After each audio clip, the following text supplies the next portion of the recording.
clase anterior, pre-incas, hoy vamos a ver lo que corresponde principalmente a la cultura incaica, a los incas propiamente dicho ya.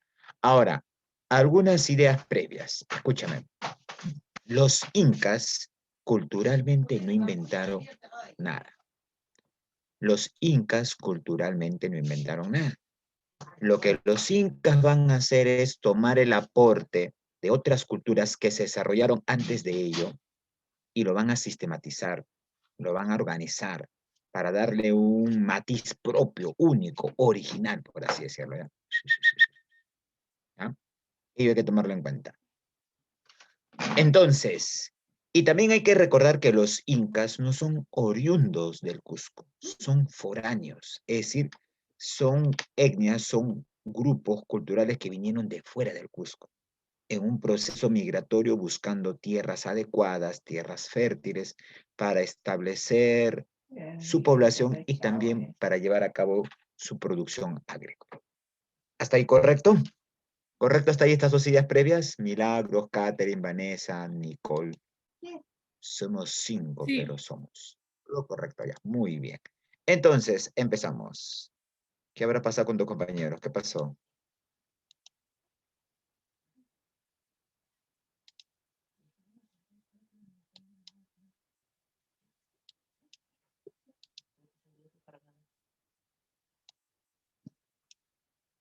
Muy bien.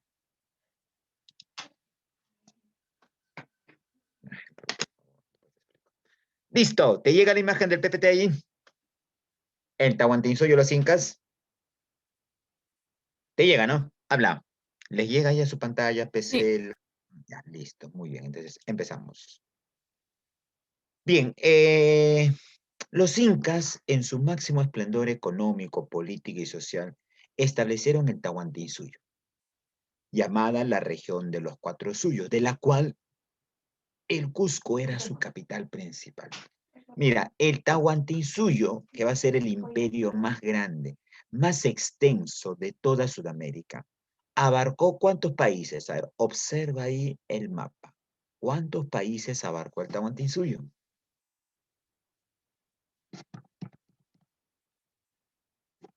A ver, dilo, ahí tienes el mapa. ¿Cuántos países abarca el Tahuantinsuyo? ¿O abarcó el Tahuantinsuyo? Ya. Corea, ¿qué más? Tailandia. Habla pues, mi estimado niño, niña. ¿Abarcó Corea? A ver, mira, observa acá por el norte. A ver. Sí, ¿cómo que sí, Milagros? ¿Cómo va a abarcar Corea? ¿Qué estás hablando por el amor de... Estados Unidos. Ya, mira, abarca, empecemos por el norte. Abarca Colombia, parte de Colombia, parte de Ecuador, parte de Perú, parte de Bolivia, parte de Argentina y parte de Chile. Es decir, 6 países. Pero hay que hacer aquí una corrección, ya. Vamos a hacer aquí una corrección en esta parte.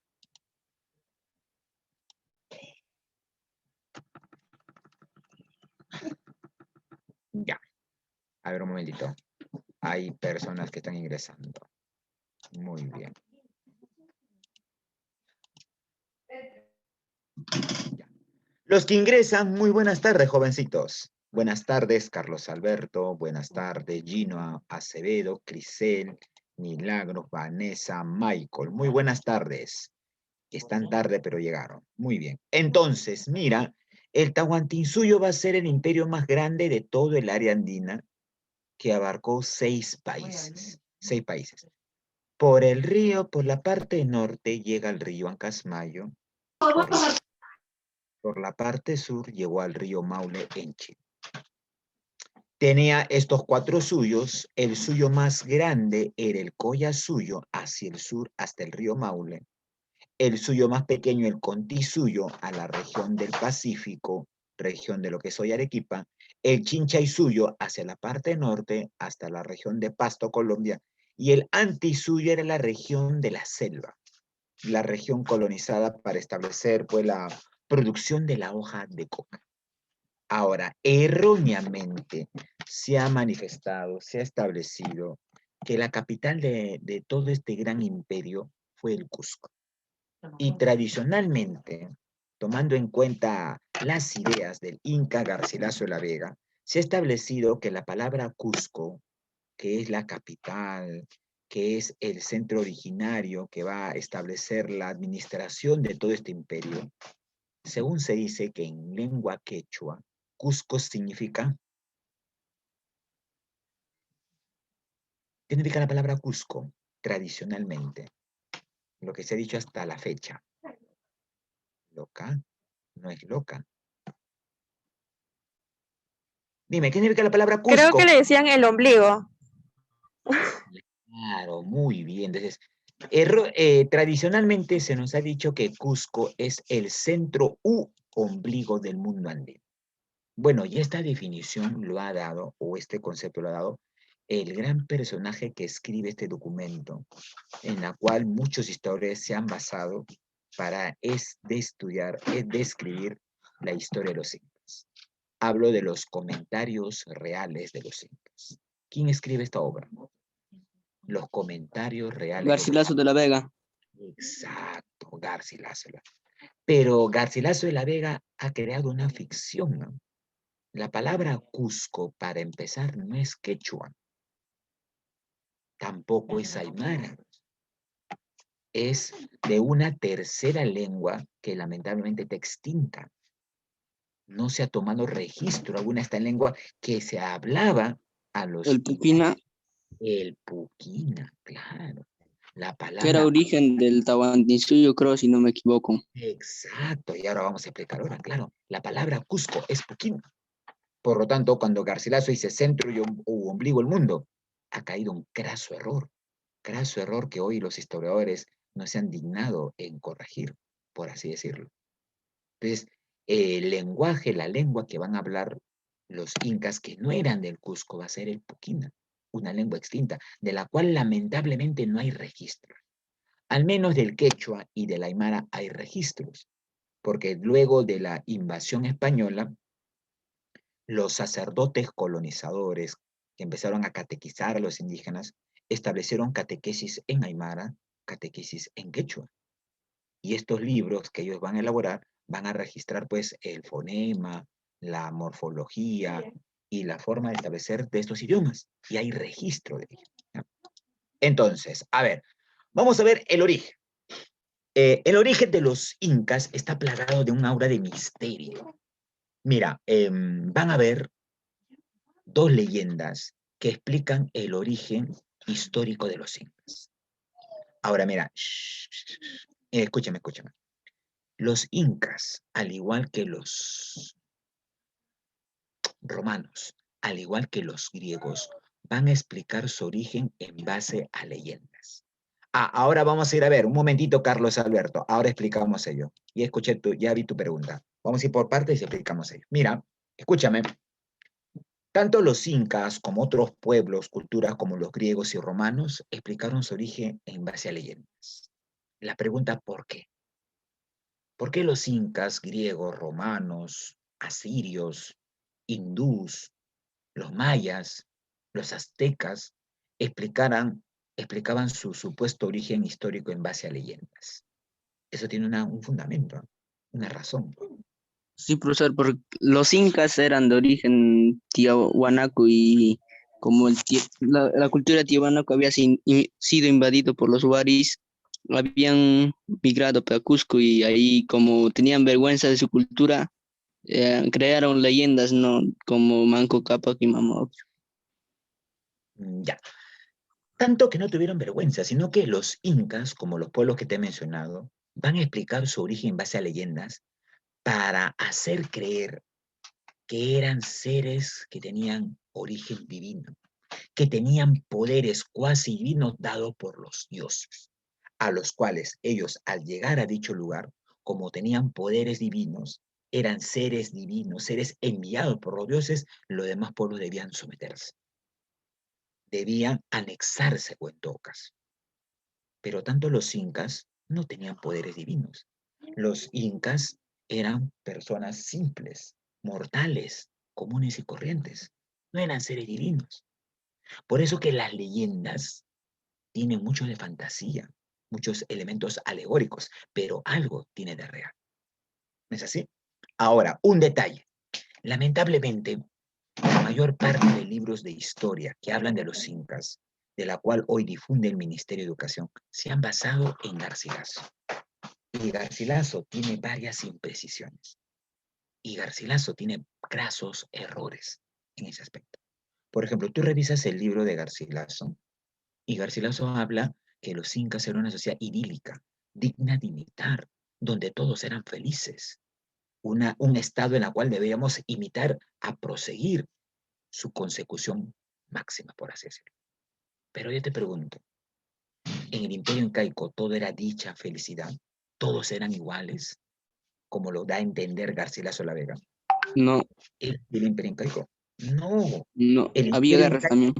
claro, el imperio incaico, como todos los estados anteriores al imperio incaico, Tiahuanaco, Huari y demás, eran clasistas, habían marcadas diferencias sociales, era una sociedad esclavista, porque todo lo que los incas desarrollaron, claro que sí, Nicole, todo lo que los incas lograron desarrollar en arquitectura, economía y demás, fue en base al trabajo de miles de millones de esclavos. Y eso Garcilaso no lo menciona. Entonces hay que hacer una acotación. E inclusive muchos dicen que las leyendas que inventa Garcilaso fue una relación idílica para darle una obra de misterio. La otra leyenda de los hermanos Sayar va a ser recogida por Juan de Betanzos, un cronista español casado con una de las hijas de Atahualpa, de la cual tuvo acceso a dicha panaca, en la cual tuvo elementos. Pero vamos a ver cuál es el origen. Ya lo dijo un compañero. Los incas son foráneos, provienen de la zona de Taipicala, y Taipicala fue la capital de la antigua cultura tiahuanaco, desarrollada en el altiplano peruano-boliviano, mayormente parte de Bolivia. Es decir, el remoto origen de los incas es la actual nación de Bolivia, aunque no lo queramos negar. El origen incaico andino es de Bolivia, porque la mayor parte de la cultura tiahuanaco, con su capital Taipicala, están en Bolivia. Es por eso que el pueblo boliviano, el hermano pueblo boliviano, tiene la misma cultura, tradiciones, costumbres, identidad, idiosincrasia que el peruano.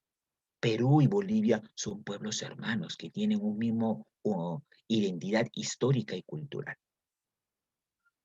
Ahora, estos taipicalas hablaban la lengua puquina. ¿Y por qué migraron desde la región de Taipicala hacia el Cusco? Porque aproximadamente el siglo XII, el Aira y Taipicala va a ser atacada no por los Huaria, mi estimado, fueron por los Aymaras. Y esto ya está registrado y documentado. Para mayor detalle, revisa el libro de Waldemar Espinosa Soriano, gran historiador cajamarquino, en su libro Los Incas, de casi 730 páginas, que va a haber referencias, citas bibliográficas, crónicas y documentos que hablan ello, justamente. Prácticamente estos puquinas van a migrar porque su capital fue invadida por los aymaras. Y los aymaras fueron empujados a invadir, movidos por un fenómeno del niño que afectó gravemente sus campos y cultivos. Dice que fueron masacrados, un exterminio total, eso cuentan los documentos, y una etnia, una casta de estos puquinas, los sacerdotes y grupos, se refugiaron en esta parte interna de este lago que lo comparte hoy Perú y Bolivia, llamado hoy, ¿cómo se llama dicho lago? ¿Lago Titicaca? Titicaca. El lago Titicaca, claro que sí. Pero este lago no es Titicaca, es mal llamado Titicaca. No es el lago Titicaca. Es un nombre incorrecto el cual se le ha dado a dicho lago que hoy lo comparten Perú y Bolivia. ¿Ya? Este lago no se llama Titicaca. Su nombre correcto, su nombre adecuado es Puquinacocha, el lago de los Puquinas. Entonces, ¿por qué razón hoy se le llama Titicaca? Bueno, se le llama Titicaca por una mala acepción que hicieron los españoles cuando llegaron a esta zona. Cuando los españoles llegan a esta zona, preguntaban a los indígenas que estaban en esta parte, muchos de ellos aymaras, diciendo, ¿de dónde proceden ustedes? ¿Cuál es su origen? Los indígenas, señalando la parte interna del lago, decían el Titicaca, que era el nombre original en lengua puquina. Y Titicaca es una isla que queda dentro del lago Puquinacocha, o llamada Isla del Sol, pero su nombre original es Isla Titicaca. Ahí se refugiaron este grupo sacerdotal y esta clase dominante que huían de la masacre de los aymaras. Entonces, los españoles entendían que todo el lago se llamaba Titicaca y por dicha razón le llamaron Titicaca. Inclusive pronunciaron mal los términos, tergiversaron en la lengua puquina y le llamaron Titicaca, con la cual el nombre quedó y hoy, hasta el día de hoy, nadie se ha dignado en corregir. Y eso lo está documentado en Waldemar Espinosa. Lo dice Juan Santa Cruz Pachacuti Salcamayhuay, otro cronista de la cual muchos no quieren revisar. Llegaron y en Puno empezaron un gran peregrinaje que le tomó aproximadamente casi 2 décadas a estos puquinas hasta llegar al Cusco. Ahora, esta etnia va a traer la lengua puquina, que cuando llegan a la región del Cusco, en el Cusco no se hablaba quechua, como muchos erróneamente creen. ¿Saben cuál es el idioma más antiguo que hablaban antes del quechua? El aymara. Y el aymara se hablaba en Cusco, Apurímac, Andahuaylas, hasta la zona de Ica, norte de Lima, que fue difundido por la cultura huari, que va a ser el primer imperio andino. Entonces, estos puquinas, estos de Taipicala, que hablaban el puquina, al llegar al Cusco y ver que nadie entendía su lengua e idioma, decidieron aymarizarse, es decir, adoptar el aymara como idioma, para luego sistematizar e iniciar el control de ello. Ahora, un detalle aquí. Cuando estos puquinas llegan al Cusco, el Cusco era un lugar habitado. El nombre del Cusco primitivo, lo dicen los documentos, no era Cusco, es el nombre que los puquinas le colocan. Se llamaba Acamana. Anótalo, Acamana era el nombre del Cusco primitivo u original. Y estaba habitada por muchas etnias, alcahuizas, sahuaceras, poques, lares y otros más.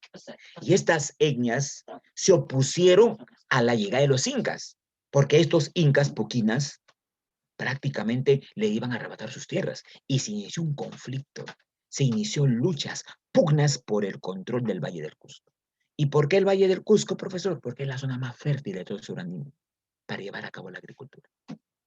Profesor, ¿qué pasó con el Puquín entonces? Después de la invasión española estableciendo el virreinato, el virrey Toledo, uno de los virreyes que logra organizar el virreinato, establece catequizar a los indígenas.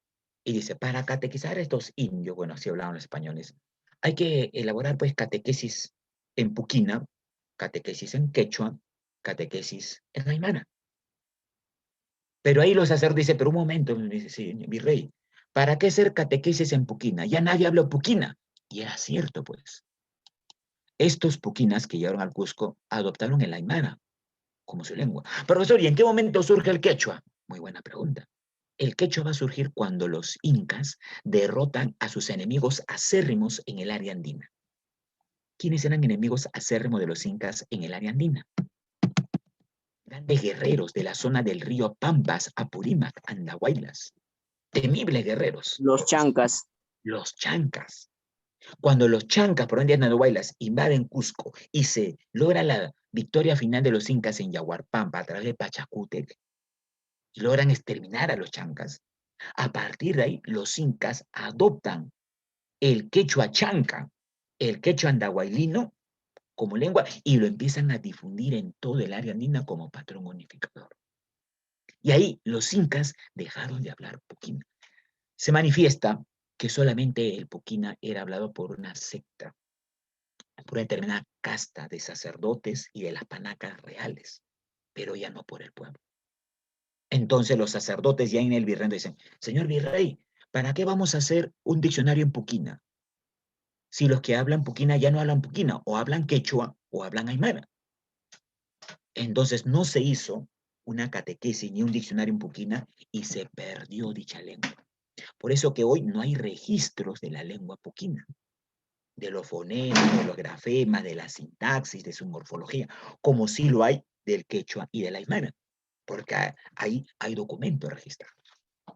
Para mayor detalle, revisa el libro del señor Rodolfo Palomino Cerrón, que ha estudiado las características, e inclusive él ha recogido, ha hecho todo un estudio en la zona sur y centro, y ha recogido algunas palabras puquinas, como Cusco, por ejemplo, pero hasta ahora Cusco no se sabe qué significa, porque es lengua puquina, y el puquina se extinguió, pues. Entonces, ¿qué quiere decir aquí? Que para estudiar el imperio incaico hay que tomar en cuenta una tercera unidad idiomática, el puquina. Ya no pues el quechua ni la demás. Pero lamentablemente, como te digo, no hay registro escrito alguno. Lo que se conoce del puquina son de aseveraciones, de hipótesis, de algunos elementos topónimos que hay en la zona sur. ¿Sabes qué es un topónimo, no es así? Tú que has llevado el lenguaje de saber, ¿qué es un topónimo? ¿Sabes qué es un topónimo?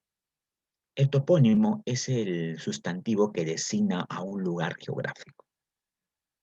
Y la mayor parte de los lugares geográficos del Perú están en lengua puquina o están en lengua aymara.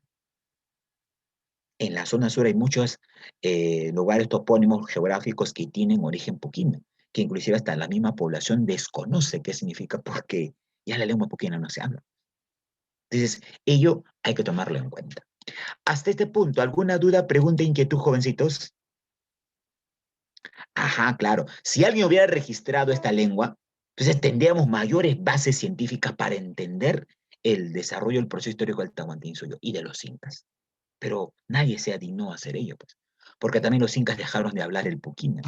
Y el puquina era hablado por un sector determinado. Y esto, cuando llegó la invasión española, pues los españoles no les interesaron nuestro idioma, a excepción para catequizar y someter a los indígenas.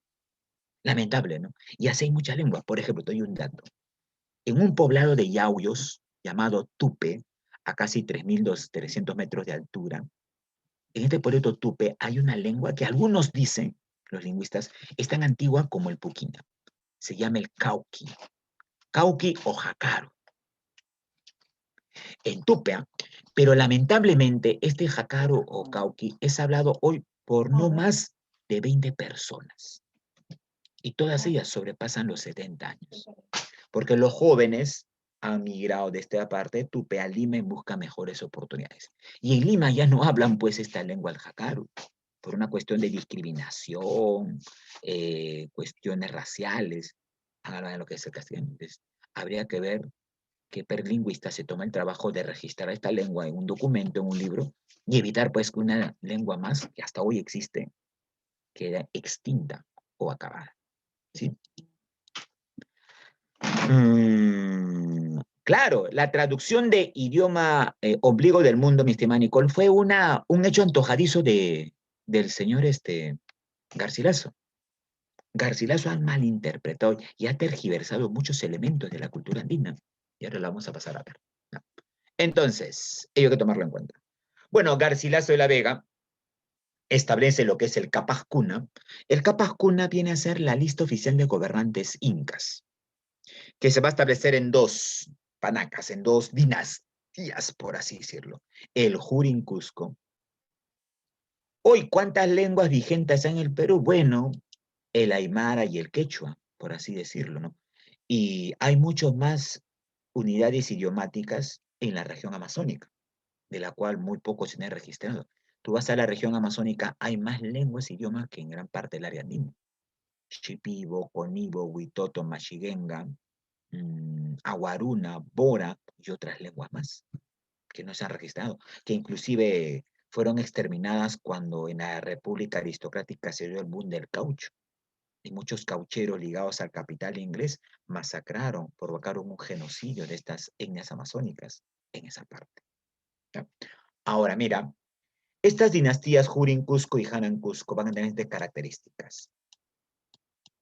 En el Jurin Cusco aparece Manco Cápac, Sinchirroca, periodo Curacal. En esta etapa, los incas eran una pequeña aldea que no salían de la zona de lo que era el Acamana, al cual ellos van a llamar el Cusco. Luego, Yoqueyupanqui, Maitacapa, Capayupanqui, Inca Roca, Yaguarhuaca y Huiracocha pertenecen al periodo de la Confederación. Es decir, los incas estaban en constante pugna con los alcahuizas, con las aguaceras, con los poques por el control del Valle del Cusco. Pero deciden armar una confederación. ¿Qué es una confederación, mi estimado jovencito? ¿Qué entiendes por la palabra confederación? Una alianza.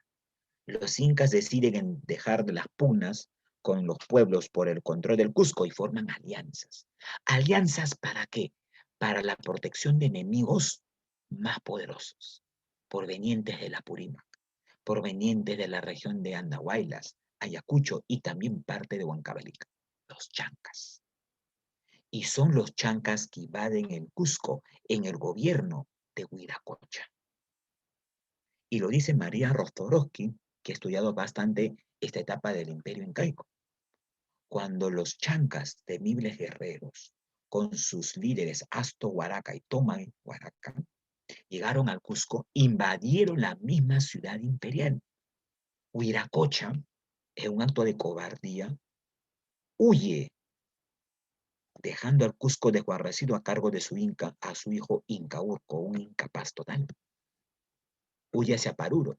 Incaurco se reúne con los jefes chancas y le promete cogobernar el Cusco, un cogobierno entre incas y chancas. Los chancas se niegan, querían el poder total. ¿Y qué hace Incaurco? Da alcance y también huye para alcanzar a su padre. Y cuentan los documentos, María Rostorowski, que el Cusco quedó desguarnecido. Solamente un niño, un adolescente, hijo de Huiracocha, llamado Cusi Yupanqui, asumió la conducción, la defensa del Cusco ante la invasión de los chancas. Llama a las panacas, llamó a las otras etnias para buscar alianzas y enfrentarse entre ellos. Cuenta, hay un mito en el Cusco muy difundido llamado el mito de las puraraucas. Dice que el joven Cusi Yupanqui y su hermano, el sumo sacerdote, el Huila Humo del Cusco, colocaron en la parte alta de los cerros de la ladera del Cusco bloques de piedras con penacho de plumas, escudos y lanzas que a lo lejos parecían que eran soldados agazapados esperando el momento de entrar en batalla. Esto un poco que detuvo a los chancas y ahí este joven Cusi Yupanqui buscó aliados para tener mayor fuerza militar y detener el avance de los chancas. Pero cuando los chancas se dan cuenta que este es un ardid, una delta, deciden invadir el Cusco. Llegaron hasta la misma plaza de Aucaipata, dicen, o la plaza principal que hoy se está en Cusco. Es ahí donde el joven Cusi Yupanqui dice que arenga a las piedras que se encontraban en el cerro. Por eso, la palabra purarauca quiere decir, algunos dicen, la interpretan como guerreros de piedra. Dice que les dice, ¿no? O arengas, ¿qué hacen ustedes expectando mientras peleamos para evitar la derrota ante los chancas? Y las piedras se convirtieron, dicen, en bravos y fieros soldados que bajaron directamente de la ladera del cerro y expulsaron a los chancas a la parte inferior. Obviamente, tú no vas a creer, pues, que las piedras se convirtieron en soldados, se unieron a Cusi Yupanqui y expulsaron a los chancas a la parte exterior de la ciudad. Eso no se va a dar, ¿no? Científicamente. Entonces, ¿quiénes eran estas puraraucas? Documentos dicen que las puraraucas eran etnias que estaban esperando a quienes apoyar. Etnias, pueblos, si apoyaban a los chancas o apoyaban a los incas. Pero el joven Cusi Yupanqui días antes había pactado con sus curacas para establecerle prebenda, privilegios si lo apoyaban. Y deciden apoyar a los incas, con la cual logran expulsar a los chancas fuera del Cusco. Y es ahí donde Cusi Yupanqui les da el alcance en la batalla final, Yaguarpampa. Es llamado así porque la palabra Yaguar significa sangre, pampa, llanura, la llanura de sangre. Una batalla terrible. Murieron casi 60.000 personas entre chancas e incas. Y ahí el joven Cusi Yupanqui decide aniquilar a los, que no quede nadie de ellos. Mujeres, ancianos, niños. Se dice que un grupo de chancas huyeron cruzaron la cordillera andina y llegaron hasta la zona de San Martín, la selva de San Martín. Tú vas a San Martín, a la selva de San Martín, en la cuenca del río Guayaga, hay una etnia llamada Lamas, un pueblo llamado Lamas. Y en ese pueblo que ha llamado Lamas, la gente de ese lugar no hablan las lenguas propias de la región amazónica, no hablan el Shipi o el Ayaninca, hablan quechua. Algunos historiadores dicen que posiblemente estos nativos de Lamas podrían ser los antiguos descendientes de los chancas que huyeron atravesando la cordillera debido a la masacre del joven Cusiyupanqui. Cusiyupanqui es recibido como una héroe en Cusco. Las panacas reclaman que sea coronado como el Inca. Obligan a su padre a venir de su refugio y coronarlo con la mascaipacha, la borla imperial, como Inca. Pero cuando asume el cargo de Inca tiene que cambiar de nombre. No se va a denominar pues Cusiyupanqui, que era su nombre de príncipe, de Auqui, por así decirlo. Y se cambia de nombre. Se coloca en quechua el nombre llamado transformador del mundo andino. ¿A qué Inca me refiero? Ya lo tienes en el texto. Claro, pues el gran Pachacútec que reorganice el imperio incaico. Y Pachacútec dice, un momentito, si hemos derrotado a los chancas, nuestros mayores enemigos, podemos iniciar la expansión del mundo andino. Y a partir de Pachacútec se inician las grandes conquistas militares. Antes de Pachacútec, el Cusco era una aldea local, pequeña. Con Pachacútec se inician las grandes conquistas militares. Lo prosigue su hijo Tupac Inca Yupanqui, el más grande conquistador. Y prosigue su nieto Tupac Huayna Cápac. Y es el Pachacútec el que va a organizar pues, el imperio, los llamados Cuatro Azules. Y aquí con Huayna Cápac se produce la crisis. Documentos dicen que Huayna Cápac significa mozo poderoso. ¿Y por qué mozo poderoso? Porque los documentos manifiestan que Huayna Cápac en todo el Tahuantinsuyo tuvo casi más de 330 hijos. Mira, 330 hijos en todo el Tahuantinsuyo. Si tú logras superar ese récord, pásame la voz, llamamos a la National Geographic, al récord Guinness y te hacemos famoso. Empieza desde ahora, te va a faltar tiempo quizás. 330 hijos. Profesor, ¿por qué tenía tantos hijos Huayna Cápac? Era un Como parte joven, de una estrategia claro, estrategia de alianza. para unir a las etnias vecinas. Exacto. Huayna Cápac dice, muchas de las etnias que han sido sometidas son rebeldes y en cualquier momento pueden rebelarse, pueden enfrentarse al Estado Inca y eso puede fraccionar el imperio y provocar la división. Entonces, si yo tengo un pueblo recién conquistado, ese Huayna Cápac, me caso con la hija de ese curaca y tengo un hijo. Ese hijo que tengo con con la hija de este curaca, ese pueblo ya no va a ser mi enemigo, va a ser mi aliado, porque ahora tiene un descendiente mío. Entonces, imagínate, Huayna Cápac hizo 330 hijos y algo más por una cuestión de unidad política y establecer la mayor conformación de los múltiples estados que conformó el imperio incaico. El imperio incaico tuvo más de 80 estados, 80 pueblos, 80 culturas, unificadas con el quechua y unificadas con el culto al dios. Dos de estos sus hijos fueron Huayna Cápac y Huáscar. La historia tradicional ha dicho que el heredero oficial, el designado, fue Huáscar y no Atahualpa. Que por cierto, su nombre correcto no es Atahualpa, es Atabalipa, porque la palabra Atahualpa es una palabra que construyeron los españoles. Atahualpa quiere decir gallina cobarde. Y Atahualpa no era pues una gallina cobarde, por así decirlo. Pero es un elemento peyorativo que hicieron los españoles con Atabalipa y la panaca de Huáscar. Entonces, los libros tradicionales han manifestado que el Inca, al cual Huayna Cápac peinó como sucesor, era Huáscar. Y Atabalipa era el usurpador. ¿Saben qué es usurpador, no es así? ¿Qué es usurpar? Señores, ¿qué es usurpar? Usurpar es quitar algo que no te pertenece. Tomar el poder de algo que no es tuyo. Pero eso no fue así. Huayna Cápac designa como sucesor a su hijo Atabalipa, por considerarlo el más capaz. Pero ¿sabes cuál fue el error de Huayna Cápac? No coronar a su hijo Atabalipa frente a las panacas en una ceremonia oficial en el Cusco y entregarle la borla imperial. Por lo tanto, algunos historiadores dicen, quizás con justa razón, que el último inca fue Huayna Cápac. Ni Huáscar ni Atahualpa deben ser mencionados como incas, porque ninguno se ciñó o se colocó sobre su sien o sobre su cabeza la mascaipacha, signo de la realeza incaica. Ninguno de los dos lo hicieron. ¿Y por qué Huayna Cápac no coronó a su hijo Atabalipa?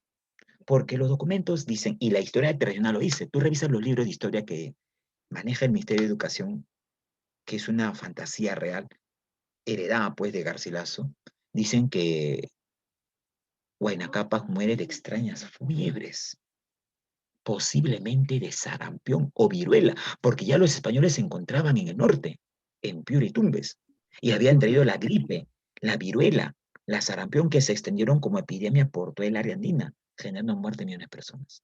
Entonces, algunos dicen que Atahualpa muere de epidemia, de posiblemente viruela o sarampión, pero eso no es creíble. ¿Sabe por qué razón? Porque cuando Huayna Cápac muere, estuvieron sus dos generales al lado de Huayna Cápac hasta el momento en el cual tiende a cerrar los ojos o morir. Estos generales eran Quisquis y Calcuchímac. Y yo te digo, cuando una epidemia ataca una zona geográfica, una sociedad, ¿ataca a todos o distingue clases sociales, grupos económicos, qué sé yo? Este COVID-19, que es otra pandemia, ha distinguido sectores sociales, clases sociales, grupos de poder, lugares de emergencia, pobreza. No, la epidemia ataca de manera masiva. Entonces, qué raro que Quisquis y Calcuchímac no hayan muerto, porque años después, Quisquis y Calcuchímac ejercen la resistencia junto con Manco Inca frente a los españoles. Sí, acá hay una hipótesis, estoy lanzando hipótesis, no estoy afirmando nada, que posiblemente Huayna Cápac fue envenenado. ¿Y envenenado por quién? Por la madre de Huáscar, que pertenecía a otra panaca distinta. Huáscar pertenecía a la panaca de los Jurin Cusco, el sector sacerdotal, que habían sido desplazados de los Hanan Cusco, el sector militar, representado por Atahualpa. Entonces, la madre herida en la cual su hijo y su panaca no iban a acceder al poder, asesina pues a Huayna Cápac. Y crean la falsa idea de que el gran hijo Huáscar es el merecido, cosa que Atahualpa desconoce, y se inició una guerra civil.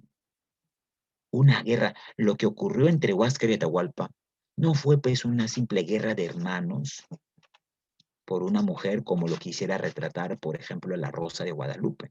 No, fue una guerra de carácter político por el control del Estado que dividió al Tahuantinsuyo, Panacajana, Panacajuri, y en esa guerra arrastraron a muchos aliados y el Tahuantinsuyo se fragmentó. Terrible. Ahora, ¿sabes quién se ha encargado de decir que Atahualpa es el usurpador, que Atahualpa es el mal hijo? Inclusive manifiestan que Atahualpa no es cusqueño. Muchos dicen que Atahualpa nació en Tumipampa. Y al nacer en Tumipampa, ¿cómo es posible que un personaje que haya nacido en la costa norte asume el cargo de inca? Tiene que ser cusqueño de nacimiento. ¿Sabe quién se ha encargado de echar lodo a Atahualpa y a toda su familia y a su panaca? Es justamente Garcilaso. Tú revisa, tú revisa las crónicas de Garcilaso. Oye, habla pestes de Atahualpa, de toda su familia y de toda su panaca. Profesor, ¿por qué? Y habla en salsa a la panaca de Huáscar. Habla maravillas de la panaca de Huáscar. La pregunta es ¿por qué?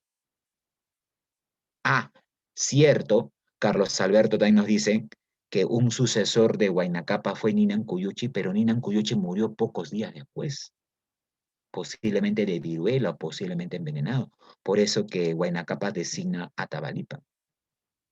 Entonces, mira, ¿sabes por qué Garcilaso habla peste de la panaca de Atahualpa y toda su familia? Porque era El- descendiente. de de la esa, Huasca, claro. Si hacemos la genealogía de Garcilaso, él es perteneciente nieto en línea casi directa de la panaca de Huáscar. Por lo ¿cierto? tanto, en su libro tenía que hablar bien pues de su familia, de sus ancestros, y echar lodo y barro a la familia enemiga. Rencillas familiares, rencillas de poder.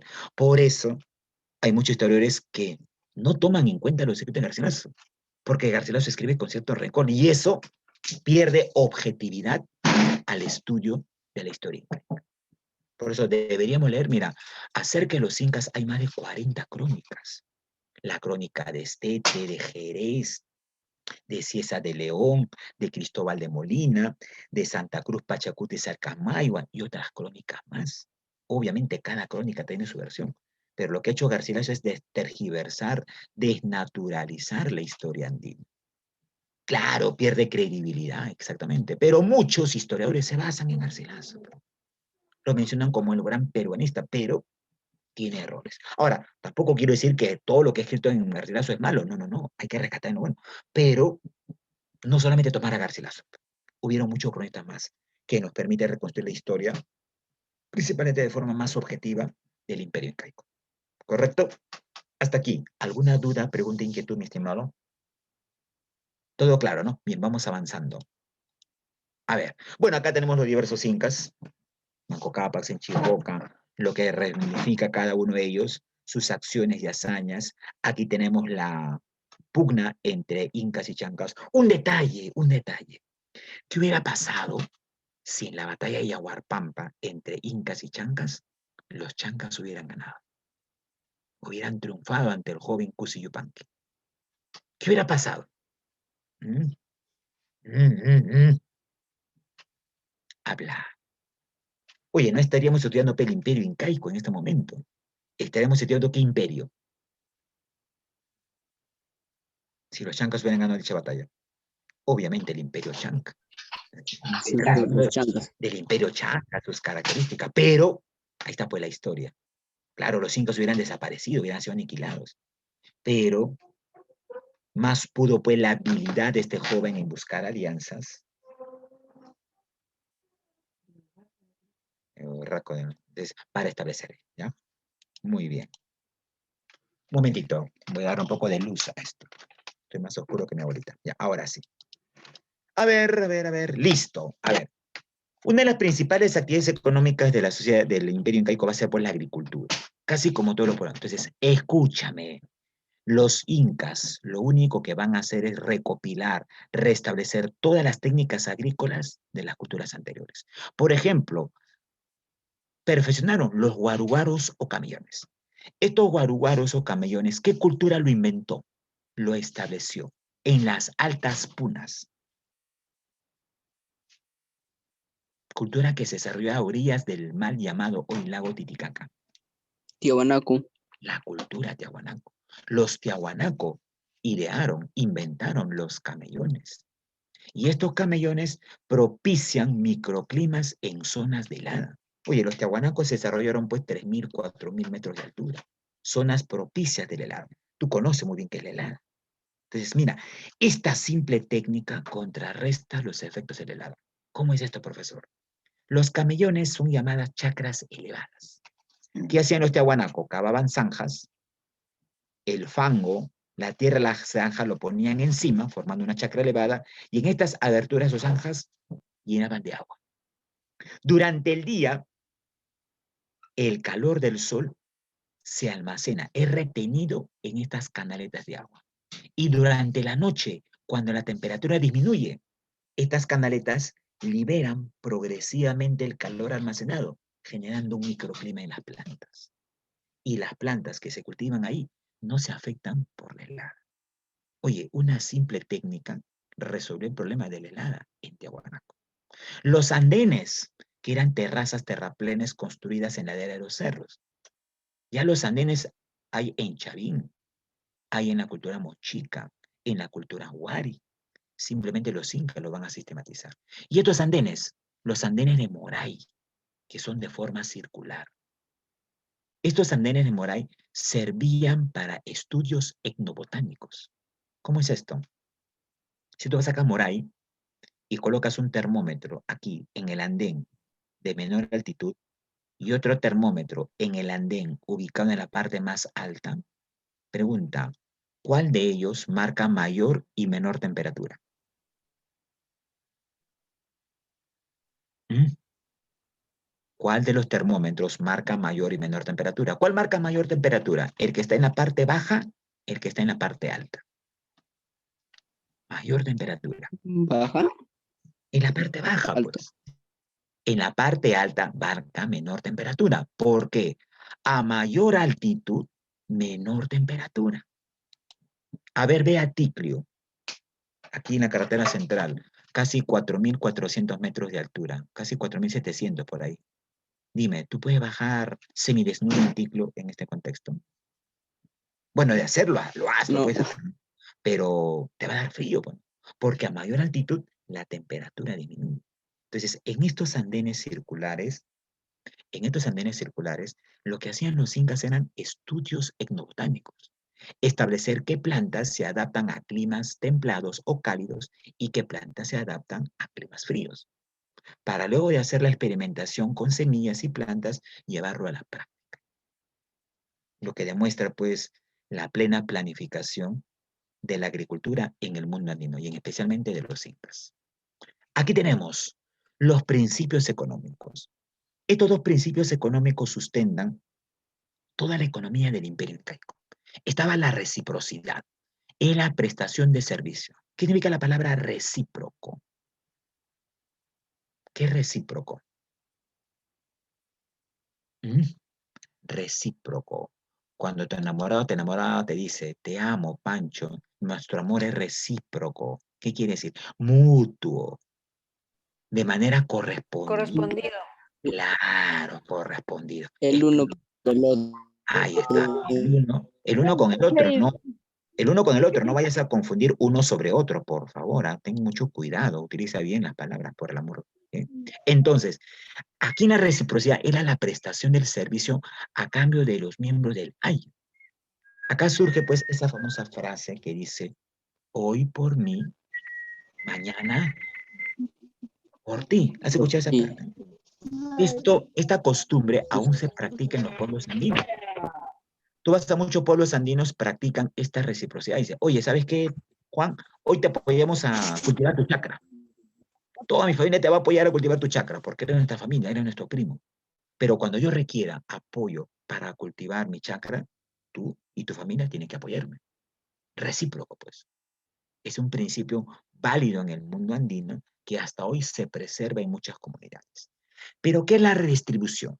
La redistribución es cuando el Estado se beneficiaba con toda la producción económica, entregando una mínima parte a los ayos. A ver, ¿cómo funciona esto? Observa. Recuerda que un ayo es un grupo de familias unidas por vínculo y parentesco. Entonces, supongamos que un ayo tengan 300 miembros. Este ayu producía las tierras que le entregaba el Inca y supongamos en una temporada, voy a suponer, producían 800 kilos de maíz. Toda la producción, los 800 kilos, no se quedaba el ayu. Le entregaba al curaca. Aquí, mira, observa acá. Le entregaba al curaca. El curaca era el funcionario del imperio inca. Le entregaba los 800 kilos. El curaca se lo entregaba al inca. Y el Inca y sus funcionarios lo almacenaban en las colcas o grandes depósitos. Pero el curaca le dice, mi señor, los ayos necesitan alimento para poder abastecer y hacer la producción.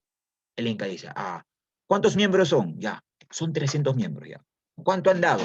800 kilos, mi señor. Entonces, entrégale 300 kilos para que establezcan la satisfacción de sus necesidades. El curaca redistribuía una parte de la producción, 300 kilos al año, para que restablezcan sus necesidades. Pregunta, ¿con cuánto se quedaba el Estado inca? Haz un esfuerzo mental, sobrehumano, resta. Con más del 75%. Casi 500 kilos de maíz se administraba el Estado inca. Por lo tanto, bajo este mecanismo, ¿quién concentraba? ¿Quién almacenaba? ¿Quién se beneficiaba con toda la producción del imperio incaico? El Estado inca. Y solamente Sí, estoy sí, poniendo de ejemplo una familia, un ayo. Imagínate, cientos de miles de ayos en todo el imperio. Todo el poder que wow. mantenía.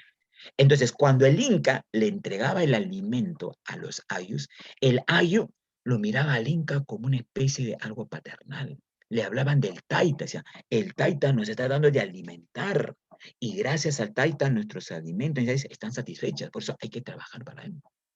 Lo miraban como un protector. Entonces, era la imagen que el Inca buscaba establecer en los ayus para ejercer pues opresión, para ejercer dominio. Pero a través de la redistribución, la mayor parte de la concentración económica la tenía el Estado Inca. Por eso que el Estado Inca Una hizo cambios. pregunta. Escucho. ¿Y qué hacían con lo que o sea, sobraba? Porque supongo que él no utilizaba todo. Exacto. Se almacenaban en unos elementos llamados colcas. Y de las colcas, el Inca le daba a sus curatas, le daba a los sacerdotes, a sus panacas, a sus generales, o le daba a otros pueblos para que se anexen pacíficamente al Estado Inca, como prebendas, como regalos. En eso era utilizado toda la producción, en favor del Estado para mantener la unidad de todo el Estado. Obviamente, toda esta sobreproducción, ¿quién generaba toda esta producción? Los ayus, los jatonrunas, que eran considerados esclavos, eran esclavos. El imperio incaico fue esclavista, pero el esclavismo en el imperio Profesor, incaico... Sí, mi estimado, te escucho. Te escucho, ¿qué Carlos tipo, Alberto. qué tipo de sistema económico, socio y cultural tuvieron los incas? Un esclavismo masificado. ¿Y qué es esclavismo masificado? Muy distinto al esclavismo en Grecia o en Roma. Por citarte un ejemplo, Grecia y Roma tuvo un esclavismo que según los estudiosos de la historia científica del materialismo afirman esclavismo particularizado. ¿Por qué? Porque en Grecia y Roma el dueño de un esclavo era una persona particular. Tú querías medir el poder de un griego y romano, se medía en base a sus esclavos. Quien tenga mayor cantidad de esclavos tenía mayor poder económico. Los esclavos en Grecia y Roma se podían vender, se podían comprar. Había mercado de esclavos. Era una mercancía, era una cosa. En el imperio incaico no. Emilio Choi lo dice. El esclavismo en el imperio incaico era masificado. ¿Qué quiere decir? La gran cantidad de masa de esclavos, que eran millones, eran propiedad del Estado inca. No se podían vender, no se podían transar, no se podían comercializar como en Roma o en Grecia.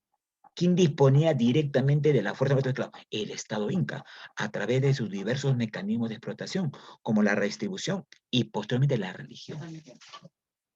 He dicho cientos de veces, la religión siempre ha servido a los intereses de los grupos de poder, siempre ha servido para manejar la conciencia del pueblo, de los oprimidos, de los esclavos, de los explotados y favorecer las grandes prebendas económicas de los grupos de poder.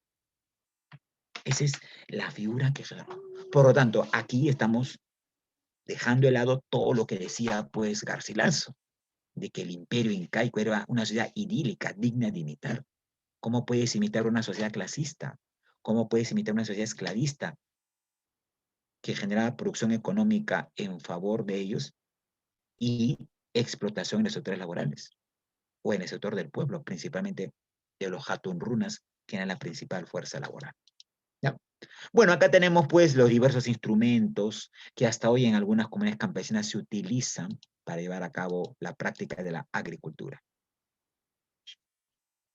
Claro que sí. Mariátegui sostiene que el imperio incaico fue un colectivismo agrario, pero el colectivismo agrario se expresa en que era necesario el trabajo colectivo para generar mayor producción económica. Inclusive él habla de un comunismo agrario, dice, ¿no? Pero no un comunismo pues como en Rusia, como en China que intentó darse, sino un comunismo basado en que era necesario que toda la comunidad sea partícipe en la producción económica de las tierras para generar mayor excedente económico. Este excedente económico, lamentablemente, no se beneficiaron el pueblo. Simplemente el pueblo recibía una mínima parte con la cual pueda satisfacer sus necesidades. El excedente, el plus producto, como quieran llamarlo algunos, lo almacenaba el Estado inca. y lo utilizaban obviamente para sus fines políticos y obviamente para justificar la sociedad de clases y justificar una sociedad en la cual se basaba pues en el poder de los grandes panacas y de los grandes grupos sacerdotales. Claro que sí, mi estimado. Las diversas formas de trabajo. Bueno, acá tenemos el AINE, ya te lo hemos explicado. El AINE es un trabajo típico en las zonas andinas, el trabajo recíproco. Está la minca, que es un trabajo colectivo, alegre y festivo. A ver, diferencia entre AINE y minca. En el AINE se practica solamente dentro del ayo, dentro de la familia, entre los primos, hermanos, sobrinos, cuñados, yernos, yernas, abuelos, nietos y demás. Por ejemplo, el AINE se practica hoy hasta en la zona de nuestro país. Tú sabes que nuestra Gran Lima es producto de la migración andina. Bueno, y el migrante andina, cuando llega a Lima, prácticamente va a traer sus costumbres y demás. Ah, lo de Luis Baudín ya pues es una aberración, pues, ¿no? Luis Baudín habla del imperio socialista de los incas. Luis Baudín, en síntesis, dice, si queremos tener socialismo, los primeros socialistas fueron los incas, dicen, antes que Rusia, antes que China, y eso es incorrecto, pues, ¿no? O sea, ¿tú crees que los incas, donde habían marcadas diferencias sociales, donde habían grandes desigualdades económicas, era un gobierno socialista? ¿Tenía matices socialistas? Obviamente no, ¿no? Por eso que la tesis de Baudín de que el imperio incaico era socialista ya no tiene pies, pues. Y esto fue desmentido por Valcárcel, fue desmentido por Luis Guillermo Lumbreras, va a ser desmentido inclusive por Julio César Tello, Emilio Cho y otros historiadores. Claro, Baudín intentó darle pues un aure de supuestamente de restablecimiento de la cultura incaica, pero no fue socialista, pues, ¿no? Véase por donde se ve, no tiene matices socialistas. Sí, profesor. Era un estado despótico, autoritario. Sí, te escucho. ¿Querías intervenir, mi estimado? ¿Todo claro entonces? Ya. Entonces, vamos avanzando. Te decía, en Lima, el migrante andino que se establece también va a traer sus costumbres propias. Por ejemplo, cuando se produce el techado de una casa aquí en la zona de Lima, cuando se produce el techado de una casa, toda la familia viene, ¿no? Viene el papá, la mamá, los hermanos, los primos, los sobrinos, el compadre, el abuelo, y todos apoyan, aportan, hacen una gran comelú, una gran festividad, y dicen, oye Pancho, como te hemos apoyado a techar tu casa, en 2 semanas va a construir su casa el primo Juan. Entonces, ¿qué hace tu Pancho? Tienes que también ser partícipe cuando tu otro familiar sea parte de él. La minca, en cambio, es un trabajo colectivo al interior de la comunidad. Y una comunidad es la agrupación de varios años. La minca es un trabajo que hasta hoy se practica en el área andina. Y algunos dicen que la minca es una forma de trabajo más antigua que los incas, pre-inca inclusive. Te pongo un ejemplo de cómo se practica la minca. ¿Alguno de ustedes conocen las partes altas de la zona de Santa Eulalia, provincia de Huarochirí? ¿Conocen? ¿Alguno de ustedes? No. Bueno, era de esperar esa pregunta. Ya, mira, en la parte alta de Huarochirí, donde son descendientes mis ancestros, ¿ya? Queda pendiente. Uno de estos días llevo el queso guarochirano para invitarte lo que prácticamente es la herencia de mi tierra. En Huarochirí, en la zona, hay pueblos como Casta, Carampoma, Huanza. Y desde época milenaria, hace casi más de 1000 años atrás, se practica una costumbre que es típica de la minca. Es una festividad que le llaman la champería. Bueno, por la pandemia no se ha practicado en estos 2 años. ¿Qué es la champería? Todo el pueblo, toda la comunidad, mujeres, ancianos, niños, alcalde, profesores, alumnos, participan en la champería. ¿Qué es la champería? Cogen sus palas y van a la parte más alta del pueblo a limpiar las acequias, a limpiar los canales, a sacar la champa que se almacena pues en los canales, que no permite que el agua fluya. Claro, milagrito, se llama la fiesta del agua. Oye, y en esta fiesta lo hacen cantando, lo hacen bailando. Allá estos pueblos ¿Es tienen Minca una... o ay, mi profesor? Es minca, hija mía, porque participa toda la comunidad. En el AINI, escúchame bien, hija, el AINI es el trabajo dentro de un ayu, y un ayu es un grupo de familias. La minca es dentro de una comunidad que son agrupación de varios años. Eso entonces, en estos pueblos, la champería es una minca, una festividad. Terminada la festividad, todas las personas llevan en sus mantas comida. Ponen ahí en la pampa. En el campo se come ahí, pues. Tú alguna vez has comido en el campo. En el campo no vas a esperar mesa. Pones tu manta, te sientas al borde del sol y ahí empiezas a comer. Y ponen ahí, sacan mazamorras, sacan papa, sacan queso, sacan choclo. ¿Ya? Y claro, y aquellos que no participan en la champería, como dice Milagritos, pagan una multa. Y la multa es dependiendo pues, del castigo que elija la comunidad. Y en estas festividades se canta una canción muy melancólica llamada La Gualina, donde cada comunidad, donde cada parcialidad tiene su propia gualina. Entonces, de repente algún día, cuando ya se restablezca todo esto de la pandemia, quizás te pueda llevar. Es una festividad en la cual las personas reciben visitantes y reciben turistas de todo para que veas la pertenencia. Es una festividad única que tiene tradición milenaria. Es un ejemplo de Minca, pues. Es un ejemplo de Minca.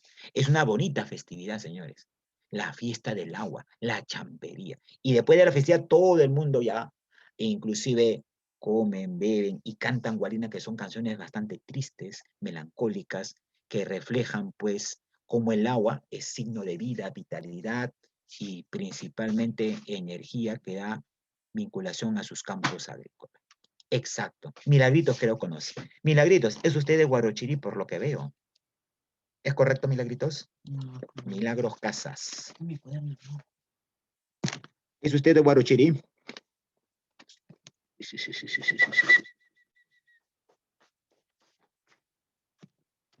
Sí, ¿no, Milagritos? Por lo que veo parece que usted sí. Ajá, claro, de la zona de Santa Eulalia, pues. El Valle de la Rica Palta, de la Rica Chirimoya, el rico queso. No comparía a nada con lo que viene a ser Santa Eulalia. Entonces, queda pendiente uno de estos días. Voy a llevar el queso hecho por mi abuela. Dime, ¿qué queso quieres? ¿De cabra o de vaca? También hay queso de cabra. ¿Has probado Cabra, de profesor. cabra? ¿Has probado de cabra? Oye, sí, claro, Nicole conoce los helados tradicionales. Hay helado de palta. No me digas que no has probado queso de cabra. Oye, eso es mucho más rico, ¿ah? Es mucho más consistente por que la leche de vaca, la leche de cabra es mucho más pastosa, por así decirlo. Y bueno, está la mita. La mita era un trabajo obligatorio por turnos que lo estableció Pachacute. Pachacute dijo, todo Hatun Runa entre 18 a 50 y tantos años va a trabajar gratuitamente en favor del Estado. Le vamos a dar comida, alimento, pero no pago. ¿Para qué? Para construir palacios, templos, edificios, obras públicas en favor del Estado inca. Por lo tanto, la mita era un trabajo que se beneficiaba a quién, el pueblo o el Estado inca, bajo la famosa mita. ¿Quién se beneficiaba con la mita? ¿El Estado incaico o el pueblo? Con esta forma de trabajo. El Estado, pues. El Estado, Porque, profesor. mira, claro, si tú observas, oye, solamente pongo el ejemplo Cusco. En Cusco está Ollantaytambo, está Pisac, está Machu Picchu, está principalmente el Coricancha. Todas estas obras majestuosas que tú observas hoy en Cusco es producto del trabajo de millones de hombres de esclavos en base a la mitad, que el Estado obligó a hacer este trabajo sin pago alguno. Entonces, la mita fue un trabajo de explotación, donde el Estado incaico aprovechó la fuerza laboral de los jatunrunas, de la gente del pueblo. En cambio, en el Aini, ¿quién se beneficia? Las familias. En la Minca, ¿quién se beneficia? Toda la comunidad, pero en la mita no. En la mita se beneficia el Estado. Y también hubo un trabajo llamado la chunca, trabajo de emergencia, hecho solamente por mujeres. En época, ¿qué emergencias? Época de lluvias, temporadas de huaicos, temporada de inundaciones. Oye, los incas sí tenían un estado plenamente planificado. Para evitar lluvias e inundaciones, los incas mandaban a las mujeres a hacer muros de contención. ¿Sabes qué es un muro de contención, no?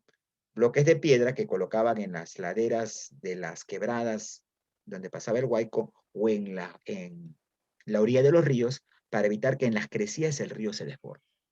Y tú sabes que ¿Y hacer un por qué muro de no lo hacían contención los, implica, pues, profe, por qué no lo claro, hacían los hombres? porque aquí este trabajo demostraba que la mujer no es el sexo débil, pues. Aquí una vez más se demuestra en la práctica que la mujer no es el sexo débil. Es una errónea idea que ha hecho creer el hombre machista. Oye, las mujeres eran capaces de hacer estos muros de contención, que son bloque sobre bloque, piedra sobre piedra, que requiere mucho trabajo y mucho esfuerzo físico. Las mujeres lo hacían, porque los hombres estaban dedicados a la planificación agrícola, construcción de andenes y demás. Entonces, la gran pregunta es aquí, ¿la mujer, bajo lo que te estoy demostrando, debe ser considerado sexo débil? ¿Son débiles ustedes las mujeres? ¿Acaso no tienen la misma capacidad física, mental y demás que el varón? Bueno, obviamente que sí, bueno, obviamente que sí. Inclusive las mujeres hacen el trabajo, dicen, mucho mejor que el varón, en algunos casos. ¿No es así? Y yo también hay que tomarlo en cuenta, ya. Eso también hay que tomarlo en cuenta. Y bueno, acá tenemos lo que es un ayu. Un ayu es un grupo de personas unidos por vínculos de sangre, parientes, por vínculos de tótem. Tótem es la creencia de un antepasado común, llamado Malki. De aquí es que van a derivar muchos de los apellidos autóctonos propios. El tótem, en la cosmovisión andina en el mundo, se creía que podía ser un animal, se creía que puede ser un elemento de la naturaleza que según estos ayus, sus antiguos ancestros descendían de él. Por ejemplo, el apellido Condori, el apellido Condorcanqui, que son apellidos autóctonos propios andinos, tiene su tótem en el cóndor, considerado ave sagrada por su majestuosidad, por su vuelo. Los que tienen apellido de Vilca tienen pues su ascendencia en lo que es el Huilca o el Huamani, que es la montaña sagrada en el sur andino. Entonces, todo esto viene a ser lo que es el origen de una pacarina. ¿Qué es la pacarina? La pacarina en el mundo andino es el lugar donde una etnia amanece. Por ejemplo, para los incas o los puquinas, ¿cuál era su pacarina? Según las leyendas. ¿Cuál era el lugar de origen donde nacieron Manco Cápac y Mama Ocllo? ¿Cuál fue esta pacarina de los puquinas? Dime, ¿cuál fue? Oye, tu memoria es frágil. Estás peor que mi abuela. ¿Cómo se llama esta pacarina de los puquinas? ¿El Guanacaure? No, el Guanacaure fue el cerro donde se enterró la varilla. ¿De dónde nacieron supuestamente Manco Cápac y Mama Ocllo? ¿De dónde salieron? ¿De qué lago? Titicaca, profe. Oye, claro, y tanto te demoras de decir eso, por el amor de Dios. Pero no es llamado Titicaca, ya te expliqué. ¿Cuál es su nombre correcto, real, adecuado, según lo que te he explicado? Claro, muy bien, Nicole, Puquinacoche. Acostúmbrate ya, Puquinacoche. Religión, lengua y también económico. Esto era un ayo. Y bueno, aquí observa, esta fue la pirámide social incaica. La pirámide social incaica. Una clase dominante, una clase dominante. Lo típico, pues, como está en nuestro país. ¿Es así? En la clase dominante estaba la realeza. El Inca, llamado también Zapay Inca, la Coya, que era su esposa principal, y el Auqui, su hijo sucesor. La nobleza de sangre era la panaca. La panaca era la descendencia directa del Inca. La ñusta, llamada hija soltera, la paya, llamada hija casada, el inga, hijo casado, y la piwi, esposa secundaria. Oye, era normal que el Inca tuviera una esposa principal y una esposa secundaria. En la moral incaica, era normal la moral incaica que el Inca se case con su hermana. La coya del Inca muchas veces era su hermana. ¿Y por qué en la moral incaica el Inca se casaba con su hermana? Para mantener su linaje o para que su sangre sea pura. Para mantener la pureza de su descendencia. Eso en el mundo andino era moral. Entonces, ¿qué quiere decir esto? Escúchame. La moral es propia, cambia y es distinta según la cultura de cada pueblo, de cada sociedad. Cuando los españoles, Pero, siglos profe, ¿sus después, hijos no salían falladitos sus hijos? en algunos casos, no siempre, en algunos casos. Es algo muy relativo ello, ¿no? Claro, se ha dicho que, por ejemplo, el síndrome de Down, dicen algunos médicos, puede ser causa de relaciones incestuosas. Pero eso es muy relativo, ello, ¿no? Es muy relativo. Ahora, volvamos al punto, mira, cuando los españoles siglos después llegaron y vieron esta costumbre de la moral incaica, ¿qué dijeron los españoles cuando vieron que Atahualpa estaba casada con su hermano, con su hermana? Inmoral, incesto, dijeron. Es una aberración a las leyes divinas de Dios. Pregunta, ¿es correcto afirmar ello? O sea, bajo la óptica de los No, profesor. europeos, de los cristianos, los hispanos, los indígenas, los incas, nuestros ascendientes, eran inmorales. ¿Es correcto eso? ¿Sí o no? ¿Éramos inmorales? No.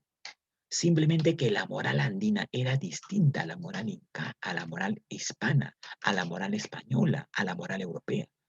Algo que el español nunca ha entendido, ni tampoco entenderá, pues, porque siempre nos han considerado bárbaros, salvajes, incivilizados. Y eso no hemos sido. Nuestra etnia andina, nuestra historia, no han sido ellos. Debajo de la nobleza de sangre estaba la nobleza de privilegio.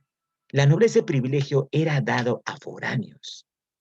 El Inca sabía muy bien recompensar a aquellos que trabajaban en su beneficio. Por ejemplo, si un general obtenía grandes hazañas, grandes éxitos militares en favor del imperio incaico, lo recompensaban con tierras, con mujeres y con propiedades. Uno de ellos fue el gran general Ollantay, de la famosa obra Ollanta. ¿Has leído la obra Ollanta? Ollantay, que es anónima. Sí, Claro, ahí aparece sí. Ollantay, pues. Ollantay, sus padres eran campesinos, él era Jatunruna, pero debido a sus grandes hazañas militares, el gran Pachacute lo nombró general principal de todas las fuerzas del imperio. Lo recompensó con tierras, con mujeres, con propiedades, con riqueza económica. Pero Ollantay cometió uno de los peores pecados en el mundo andino. ¿De quién se enamoró Ollantay? De De la la hija, hija. profe. La hija del De la rey. hija de Pachacútec, pues, llamada, ¿cómo se llama la hija de Pachacútec? Y Mazuma, creo. Cusi, Cuscuy. Imazuma, claro. Imazuma. Cusicouyo, Y Mazuma. Mazuma. Imazuma. Y pregunta, ¿y qué hizo Pachacútec? Permitió el amor entre un originario Jatunruna y una de la Panaca. No, Pachacútec se negó. Empezó a perseguir. Y acá Ollantay se rebeló ante Pachacútec y se enfrentó por el amor de una mujer. Pregunta, jovencito, ¿tú llevarías a cabo una guerra por el amor de una mujer? Claro, lo vas a pensar más de 2 veces, ¿no? Sigue pensándolo, claro. No es fácil, pues, ¿no? ¿Llevarías a cabo una guerra? Oye, Ollantay lo hizo. Tanto así que Ollantay construyó una fortaleza que todavía existe, Ollantaytambo. Ollantaytambo es una fortaleza fuera de Cusco, al sureste de Cusco. Una fortaleza donde allí Ollantay resistió durante mucho tiempo al ejército de Pachacútec. Pero Pachacútec lo venció. Y a los dos amantes los encarceló hasta que el hijo de Pachacútec, Tupac Inca Yupanqui, perdonó a los amantes y permitió, pues, la unidad entre ambos. Producto de ello nace Cusicouyo, ¿no es así? La hija de este. Bueno, para que veas que también a veces en las clases sociales también puede darse excepciones, por así decirlo, puede darse excepciones. En el sector dominado, tienes acá los Jatunrunas, ciudadanos comunes, estaban los mitimaes. Mira, los mitimaes eran migrantes obligados. Recuerda que el imperio incaico abarcó 6 países. Entonces, muchas etnias que formaban parte del Tahuantinsuyo eran rebeldes. Y al Estado inca no le convenía que Tacenes se rebelaran. Entonces, el castigo a las etnias rebeldes era ser condenados a ser mitimaes. ¿Quiénes fueron los rebeldes principales en el imperio incaico? Los huancas, del Valle del Mantaro, los jaujas, de la zona del Valle del Mantaro, los chachapoyas, de la región Amazonas, o los tayanes, de la región de Piura. Eran las etnias más rebeldes. Entonces, los incas lo condenaron a ser mitimaes. ¿Qué es mitimae? Te traslada de tu lugar de origen a las zonas más lejanas, para colonizar las tierras recién conquistadas. Por ejemplo, muchos huancas fueron separados, fueron llevados con todas sus familias de su lugar de origen desde Huancayo hasta la zona de Coquimbo en Chile. Y como Coquimbo había una zona recién conquistada, ahí los huancas se dedicaron a colonizar esas tierras, a enseñar el quechua y llevar a cabo la producción agrícola. Los incas decían, si lo alejamos de su terruño, de sus tierras, no van a tener identidad. Y si no tienen identidad, no son un peligro al Estado incaico y por lo tanto no se van a rebelar. Y les funcionó, pues. Los chachapoyas fueron trasladados hasta la región de Pasto, en Colombia, para colonizar a los pastos que recién habían sido anexados al imperio incaico. ¿Ya? Ello hay que tomarlo en cuenta, ¿ya, mi estimado jovencito? Los yanaconas eran sirvientes perpetuos. Mira, el inca, la panaca y los sacerdotes vivían en grandes palacios. Y en estos grandes palacios necesitaban gente como sirvientes domésticos. ¿Y quiénes eran ellos? Los yanaconas. Y por último estaban los piñas, que eran esclavos que eran llevados al trabajo en los cocales, en la selva alta. Muchos de ellos morían por el clima incesante, el calor tropical, la picadura de insectos, el dengue y otros elementos más, ¿no? Bueno, y ya para acabar, aquí tenemos lo que viene a ser la organización política del Imperio Inca. La organización política del Imperio Incaico. En esta organización política vamos a ver una organización política, por así decirlo, vertical, no horizontal. ¿Qué quiere decir una organización política de tendencia vertical? Como lo observas ahí en el esquema. ¿Qué quiere decir vertical?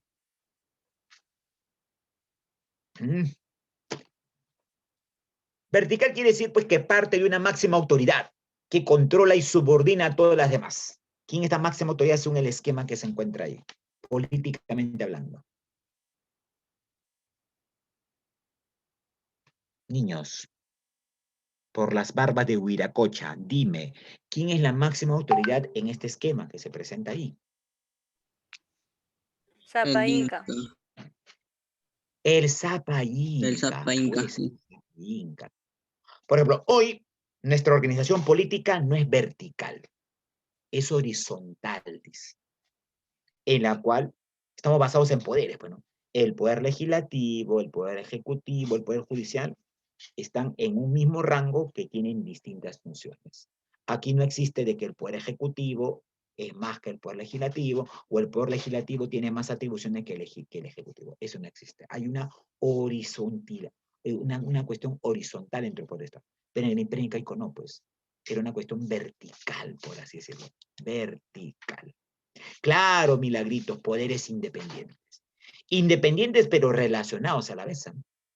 Por eso hay que ver quién va a ser el próximo que dirija el poder ejecutivo. Y hay dos opciones, ¿no? Solamente dos. Uno, un maestro, un profesor provinciano, y otra, para mi gusto, un nefasto personaje que ha corroído los valores en este país, que representa la impunidad, representa la corrupción y representa, para mí, disculpa, lo más repugnante de la política en este país. Bueno, la señora Fujimori. Oye, eso es lo que no entiendo en este país.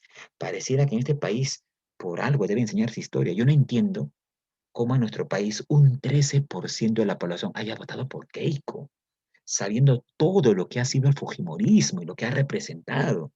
Todo lo que estamos viviendo el día de hoy es culpa, herencia del gobierno de su padre, que la señora Keiko quiere revalidar.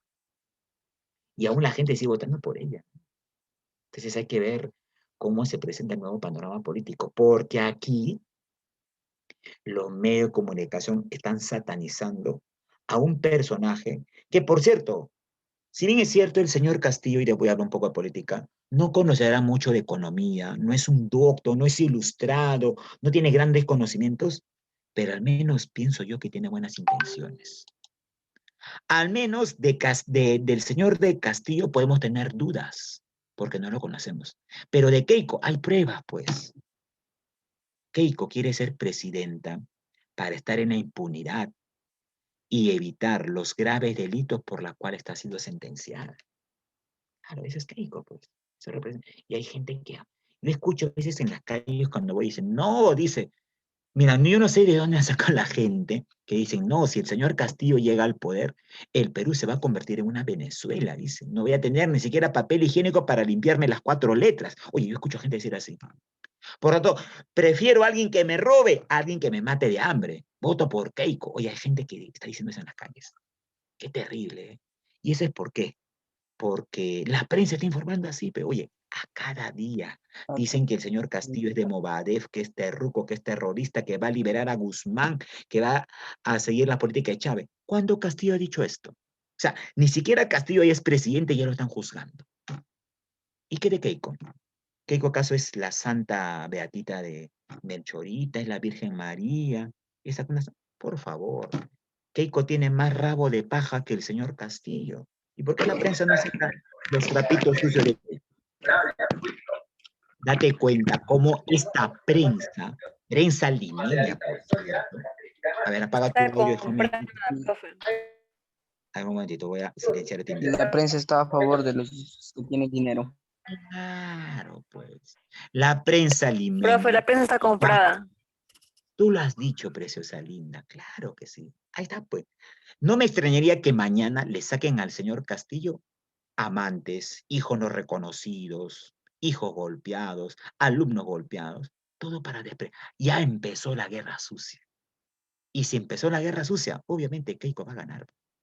Mira, lo que ocurrió el domingo, a mi parecer, en mi humilde opinión, lo que ocurrió el domingo fue que las provincias han manifestado su voz de lucha y protesta en estas elecciones. Las provincias que desde el año 1824, en la cual el Perú estableció su independencia, han vivido ajenas, a espaldas de Lima, excluidas, marginadas, discriminadas y olvidadas. Y eso tú lo sabes muy bien. El señor Castillo es la expresión de estas provincias que están cansadas de votar por siempre y para siempre por representantes de Lima, que Lima siempre ha visto de reojo a las provincias. Eso es a mi parecer. Y para mí eso tiene mucho establecido. Entonces, muchos dicen, pero profesor, no hay que darle un gobierno, ¿por qué el Perú va a dar un gobierno a uno de izquierda? Y mira, le hemos dado a la derecha más de 80 años de gobierno, a la derecha. ¿Qué ha hecho la derecha por este país en más de 80 años de gobierno? Nada. ¿Qué ha hecho por la gente provinciana? Nada. ¿Qué ha hecho por nuestros hermanos indígenas? Nada. Entonces, ¿por qué no darle la oportunidad a la izquierda?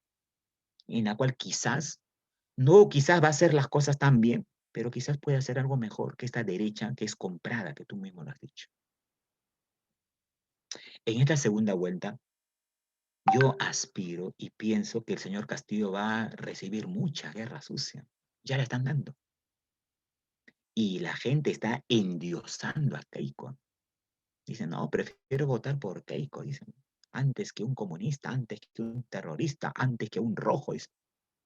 Como si fuera que la ideología va a determinar la forma de gobierno de un país. Eso influye, no determina. Y eso tú muy bien lo sabes, ¿no? Entonces, qué triste pues nuestro panorama político que se ve así, ¿no? Qué triste, sinceramente. Entonces, eso también hay que reconocer. Y todo el mundo sabe, pues, que los candidatos que han quedado en tercer y cuarto lugar, que es el señor De Soto y el señor Aliaga, es creación, pues, de la señora Keiko. Revise el historial de Soto. De Soto fue asesor de su padre en todo su primer y segundo gobierno. De Soto apoyó la campaña de Keiko y su plan de gobierno en una primera y segunda elección. De Soto es más fujimorista que Keiko. Lo único que ha hecho Keiko es crear estos monstruos, Aliaga y De Soto, para despistar el voto establecidamente. Ahora hay que ver a quién apoya la señora Mendoza. Hay que ver a quién apoya el señor Arana. Si van a apoyar a Keiko, van a apoyar a Castillo. Entonces, la situación que se viene políticamente ahora en junio es una terrible. Yo te aseguro que ahora va a llover bastante guerra sucia. Y como maneja Keiko la política en este país, que Keiko tiene la prensa comprada, el Poder Judicial, la Fiscalía, la OMPE, jurando de elecciones, Keiko, en términos de juego, tiene todas las de ganar, aplicando pues el juego sucio. Y a los grupos económicos, en este caso a la CONFIEP, le conviene más apoyar a Keiko que a Del Castillo. Pues. Entonces vamos a ver, pues, qué hace el señor Del Castillo para revertir esto. Es una lucha como David y Goliat, como quien dice, ¿no? Donde Keiko maneja todas las redes de la corrupción, pues, en este país. Vamos a ver, pues, esperemos cómo se representa todo esto, pero me causa mucha extrañeza lo que habla la prensa. Hace poco escuché al señor Aldo Mariátegui, el nieto de José Carlos Mariátegui. Eso demuestra que los genes no se heredan. Si su abuelo José Carlos Mariátegui se levanta de su tumba, sinceramente lo descuartizan. Oye, el señor Aldo Mariátegui habla pachotadas y media, habla incoherencias, no conoce nada de ideología, nada de política y nada de historia. Y es el nieto de José Carlos Mariátegui. Imagínate, pues, a dónde está dejando el apellido de Mariátegui, ¿no? El gran Amauta, el que tuvo la mente más clara para explicar la situación económica y política del país. Asumo yo que ya habrás leído el libro principal de Mariátegui. ¿Cuál es el libro principal de Mariátegui? A ver, que todo peruano debe leer, dice. ¿Cuál es? Ríos profundos. No, Ríos Profundos es de Arguedas, hija Los mía. 7 ensayos. Claro, los 7 ensayos de interpretación de la realidad peruana. Léelos, por favor. Es un libro que te va a ayudar a entender.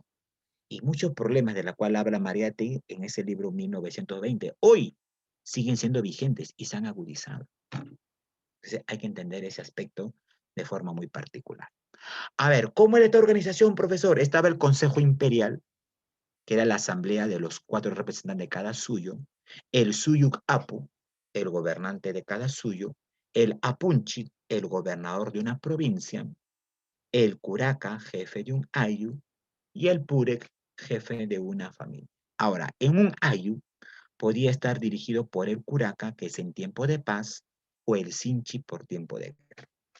Pero mira, mayormente el Inca habitaba en Cusco. Y desde Cusco no podía vigilar la adecuada función de todas las personas que trabajaban en el aparato político incaico.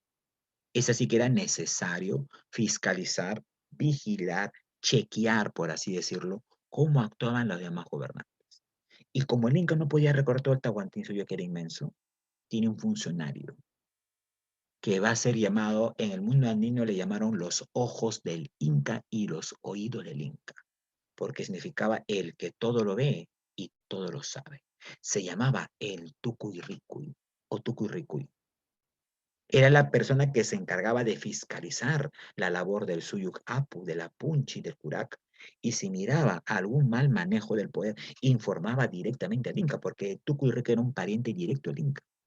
El Inca este lo mandaba a llamar, y la pena para un funcionario que no se adecuaba a las órdenes o generaba un mal gobierno, la pena era principalmente el destierro. Es decir, te expulsamos de tu comunidad, te expulsamos de tu pueblo, vas a andar como un condenado. Aquel que te hable, te mire o te brinde ayuda, igual será expulsado contigo.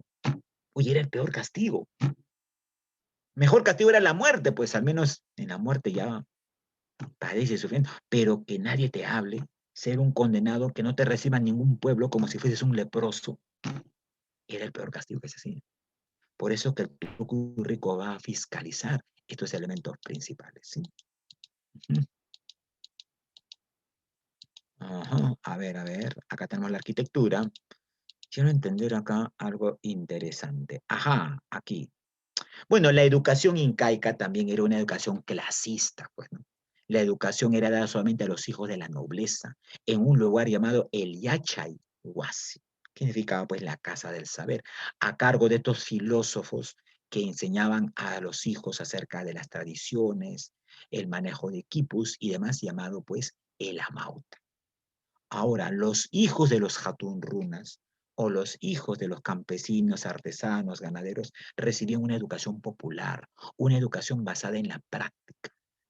Pero la pregunta es, ¿por qué el pueblo no recibía educación en el Yachayhuasi al igual que los hijos de la nobleza? ¿Qué permite la educación en tu persona?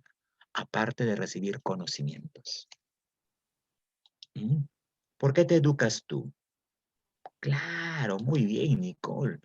Porque si tú te educas, Mira, escúchame, si tú te educas, transformas tu nivel de conciencia.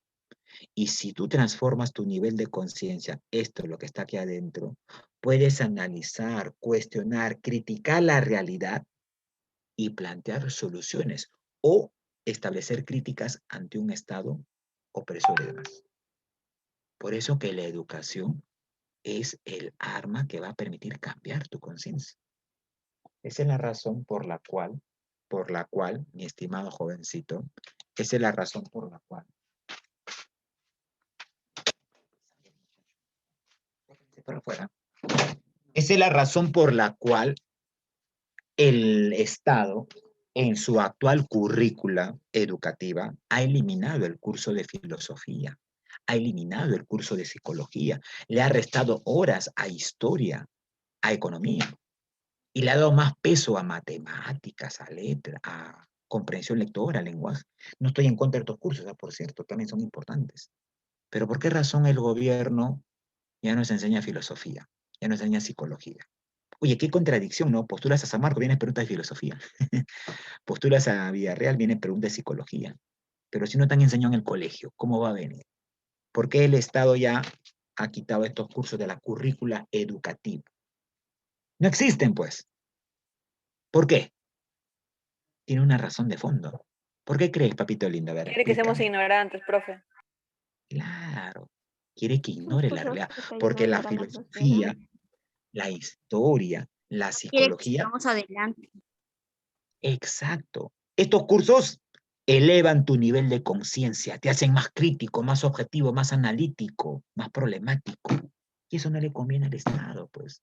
El Estado quiere que tú seas un manso borreguito, Un un peón nomás. títere, una marioneta en la cual ellos te logren manipular a Dominados través por de esta prensa comprada y de estos medios de comunicación que, como lo decían, está volviendo estúpida e idiota a los jóvenes. Oye, estos medios de comunicación, estos programas de farándula que salen, están volviendo a los jóvenes idiotas e estúpidos. Disculpa la palabra, pero eso es algo cierto. Espero que tú seas la excepción a ese grupo de jóvenes. Entonces, tú decides Claro, qué pe, ser. profe. Ustedes son la excepción, obviamente. Por algo estás en esta academia, por algo estamos en este grupo, por algo compartimos ya, y por algo en mis clases trato de plantearte algo en la cual tú te cuestiones. El curso de historia es ello, porque si tú quieres que yo haga historieta del Perú, bueno, yo hago historieta del Perú. Ahí te digo ya, el señor Atahualpa tuvo tantos hombres, mató tantos hombres, tuvo tantos ejércitos. O sea, la historia no es descriptiva. La historia hay que analizarla, hay que establecer crítica para saber qué contexto tienen y cómo se articula en la actualidad. Eso es la historia. Y a eso hay que apuntar. Y a eso apuntamos. Porque si tú cambias tu conciencia, tú vas a ser pues el agente que cambie esta sociedad. Yo no, ¿ah? Yo y los demás profesores 10 años más y 5 metros bajo tierra. Eso dice mi abuela. Mi abuela cada rato me dice, te voy a enterrar a ti, miserable. Tú no me vas a enterrar a mí. No te voy a dar el gusto, me dice. Y le digo, abuelita, ya deja muchos años vividos. Ya has vivido el primer tiempo, el segundo tiempo, tiempo suplementario. ¿Dónde más, abuelita? No, miserable. Me dice, yo te voy a enterrar a ti. Me dice, ¿me quieres enterrar para quedarte con todos mis bienes? Me dice, bueno, yo siempre se basa pues en lo material. Cuando nunca me interesó lo bienes de ella, ¿no? Simplemente estar con su presencia de forma muy particular. Entonces, ese es el panorama pues que tenemos. Y ahí apunta pues a la educación. Por eso que un poco como academia queremos cambiar ello. Y me parece muy loable que entre la academia ustedes llevaban el curso de filosofía con el profesor, ¿no? Y escuché algunas clases de él. Interesante. Ninguna academia lleva curso de filosofía, sinceramente. Ninguna. Ustedes aprovechen eso. Aprovechen todo lo que los docentes trabajan porque nuestra carrera, mi estimados jovencitos, te lo digo así, los que estamos aquí frente a ustedes, frente a estas pantallas, no frente a tú, como quien dice, somos docentes por vocación. No estamos acá por un plato de lentejas. No estamos acá para volvernos ricos. Porque si yo quisiera volverme rico, fácil, pues voy a mi amigo Pancho y le digo que me convierta en sicario y me hago millonario. ¿Así? Pero no es así, pues. Estamos acá para formar generaciones. ¿Tenemos esperanza que este país pueda cambiar? Sí. Y estas generaciones van a cambiar en base a una educación crítica, objetiva, analítica, y a eso, al menos, yo pienso apuntar. Y pienso que al menos con estas ideas que te doy, algo que en ti quedará y tú serás el motivo de gente en cambio. Gusto me daría verte años después ya siendo un profesional, un ingeniero, un médico, un abogado, con familia. Y gusto me daría cuando te crucemos en las calles, que nos saludáramos, y ese va a ser mi máximo orgullo, mi máxima meta, mi máximo anhelo. Todo profesor, todo docente busca que el alumno lo supere. Si tú algún día nos encontramos y me dices, yo te digo por qué formar varias generaciones. Me encuentro con mis alumnos y a veces me encuentro con exalumnos que he dictado hace 10, 12 años atrás. Y me dicen, profesor, gracias, me dice. Gracias a la enseñanza, gracias a sus ideas, gracias a sus consejos llegué a hacer esto. Para mí que un alumno me reconozca, me diga gracias, para mí ese es el mejor pago. No un simple puñado de moneda. Porque sabes pues que la labor de docente en este país es mal pagada. El que es docente en este país es de vocación. Ricardo Doloriero, un gran maestro, decía, ser maestro en el Perú es una manera muy difícil de vivir, pero una manera heroica de sufrir y de morir. Y es muy cierto, pues. Entonces, si económicamente quieres estar adecuado, no te recomiendo pues la carrera de docente. Económicamente no somos los bien pagados, por eso que yo ya te dije, algunos días tengo que meter cachanga con mi abuela. Ya te voy a dar el dato, ya. Yo vendo cachanga con mi abuela, con café en las esquinas. Obviamente con todo el protocolo de ley, ¿ya? Me dice la cachanga, yo los vendo ahí. En algo tenemos que gerenciarnos para buscar, porque esta pandemia a nosotros los docentes nos ha golpeado fuerte. Diversos colegios nos contratan, pero ya no nos pagan lo que queremos. Te pagamos esto, porque los papás pagan Profe, la pensión. trading, haga. ¿Cómo dices, hija? Te escucho. Trading. ¿Quieres cachanga? Ah, ya, listo. Ya, se te separa un par de cachangas, Crisel. Entonces, muy bien, ahí te da mi primera compradora. Entonces, ello hay que tomarlo en cuenta. Entonces, eso nosotros aspiramos como academia y como docente, sobre todo. Entonces, yo espero que tú valores mucho el trabajo que nosotros hacemos aquí. Muchos de nosotros estamos en las mañanas, en las tardes, sacrificamos algunas horas de estar con nuestras familias y demás para darte algo provechoso en ti y queremos que esto tú lo sacas el provecho del caso para tu formación, no solamente en tu formación académica. Los docentes buscamos formar personas. Queremos que tú seas una mejor persona. Y vas a ser mejor persona pues teniendo una crítica, un análisis, una mayor objetividad. ¿Ya?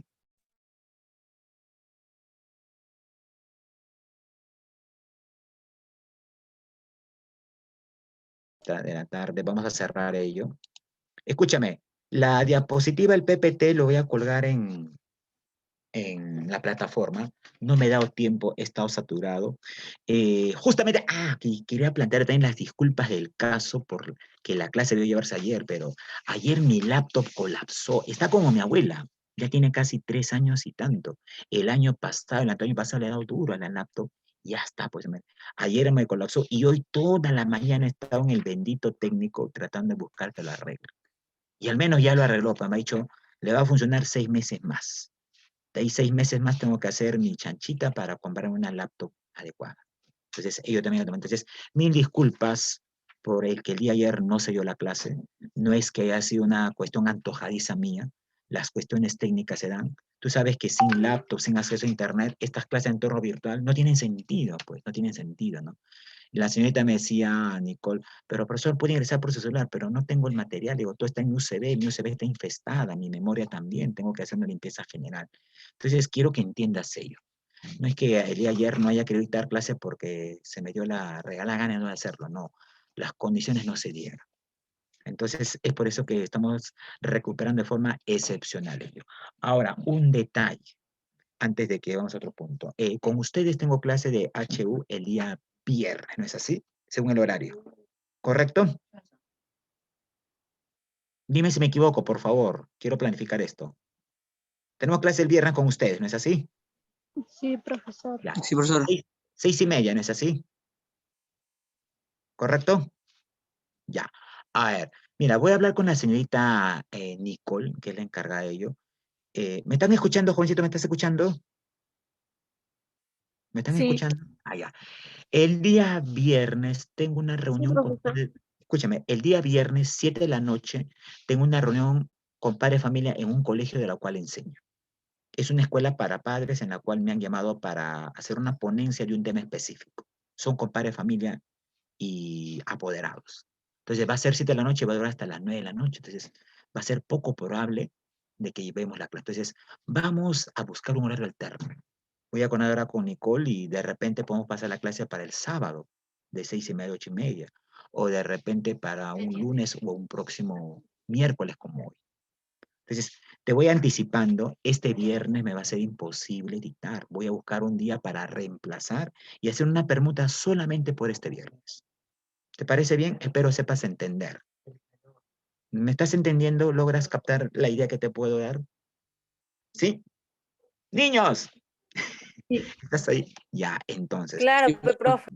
Ya, entonces. Quiero que entiendas eso. Entonces, yo voy a coordinar con la señora Nicole esta del horario alterno y podría... Sí, ¿no? Habla, jovencito. ¿Te llega la separata? Ya. Rápidamente, dice.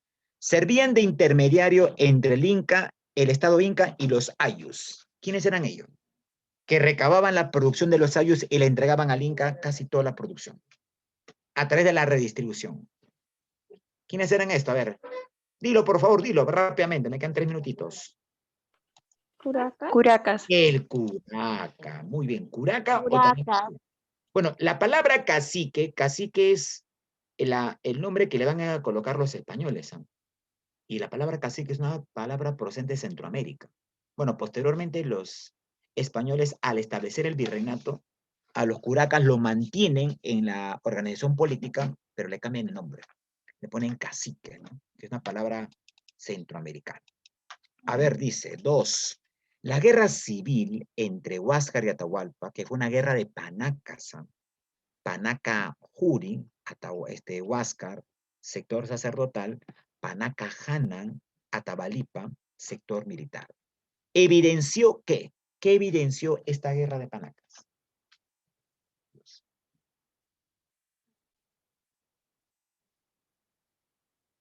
A ver, dilo.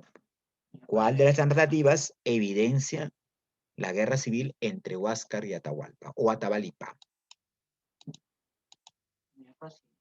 La C.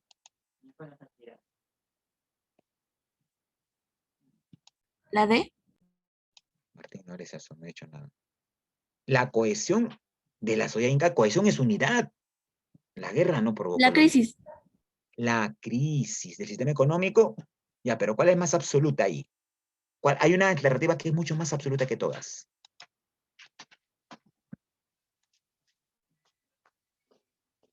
La E. La E, pues, la pugna por el poder incaico de forma muy particular. Muy bien. ¿Ya? Ello hay que tomarlo en cuenta.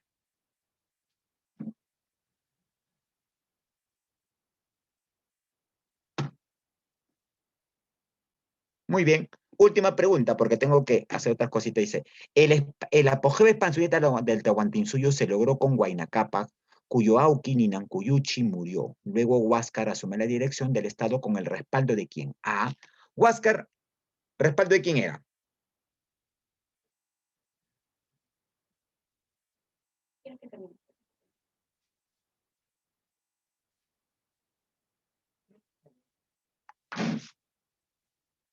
Huáscar, ¿a qué panaca pertenecía? Rápidamente. ¿A la panaca? Jurincusco, pues, Jurincusco, ¿ya? La panaca Jurincusco. Ya. Muy bien, jovencitos. Lo dejamos aquí, trata de resolver la separata. Nos vemos hasta el día sábado a la hora ya pactada. Nos vemos, jovencitos. Cuídense.